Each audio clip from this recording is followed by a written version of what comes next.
promises of the 9th Assembly agenda, was fulfilled. The Right Honorable Speaker, Honorable Femi Bajabi Amila, did promise Nigerians that 2 important bills will be considered as soon as we resume. And these 2 were taken today. That is the Petroleum Industry Bill and the Electoral Amendment Bill. Now, you all know that the democracy that we are enjoying today is because the Electoral Act gave the opportunity for the elections to be conducted. And so to deepen our democracy, we needed to amend the Electoral Act. And that is why today, for second reading, the repeal and reenactment of the bill was taken and debated upon this afternoon on the floor of the House. Now, I want to take us on just synopsis of the bill. There are 157, including the title of the bill that has been affected. And let me start by saying that the bill has the input of the Independent National Electoral Commission, the Senate, and the Federal Ministry of Justice. So it's a combination of both the executive and the legislature.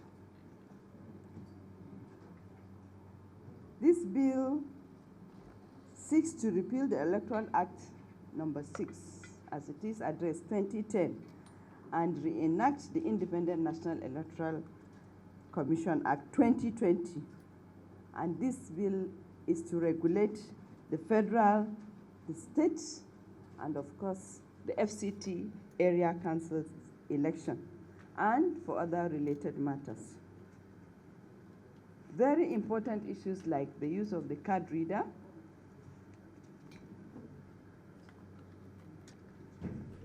and other technological devices in elections and political party primaries, timeline for the submission of lists of candidates, criteria for substitution of candidates, limit of campaign expenses, and address the omission of names and candidates or logo of political parties. This amendment has become very necessary because of some of the flaws observed in the existing law. The law and what operates on ground, they are very much, correlated, because we need the law to perfect our election. We need the law, to produce a free, fair, credible election in Nigeria. And we also observe that there are some lacuna in the present act. A case in point is the 2015 Kogi general election, whereby a leading candidate died before the conclusion of polls. After the polls have started, but before the conclusion of the polls. So all of these issues need to be settled before the 2023 general elections, inshallah. Now, as I said, this amendment is a combination of members' bills, some from the commission itself, and then from the Senate. So this is to make sure that everybody is carried along in the amendment, so as to avoid what happened in the 8th Assembly, whereby the amendment, bill kept going back and forth. And so everybody now is carried along, and we hope, inshallah, to produce a clean copy that will be ready for assent by Mr. President.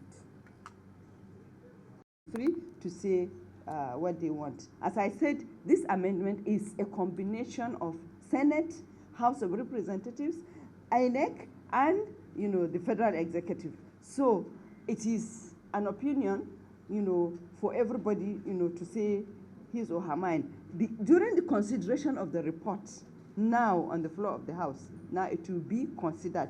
A member, yes, suggested that if we want to say the use of the card reader only, we should be specific to card reader only. But in the bill, it says use of card reader by INEC is allowed and any other technological device. Now, why did we say that? We said that because already we collect results and we transmit results. INEC is already testing the use of, transmission of results from the polling unit. So you are using a technological device and, to transmit results. You are not using only the card reader to accredit individuals. So if we just say use of card reader, the use of card reader is just for accreditation. So, but if we now want to transmit results from the polling unit, which will also enhance, and engender our democracy, I think the word other technological devices will come in. But that is also subject to the debate, subject to the public hearing that will come up very soon. Election expenses shall not exceed the sum stipulated in subsections 2, 3, 4, 5, 6, and 7. And we said the maximum election expenses to be incurred by a candidate at a presidential election shall not exceed 5 billion naira. The maximum amount of election expenses to be incurred by a candidate in respect of governorship election shall not exceed 1 billion naira. 4. The maximum amount of election expenses to be incurred by a candidate in respect of senatorial and House of Representatives seats shall not exceed 100 million naira and 70 million naira respectively. That is 70 million naira for House of Representatives and 100 million naira for the Senate. In the case of state assembly election, the maximum amount of election expenses to be incurred by a candidate shall not exceed 30 million naira.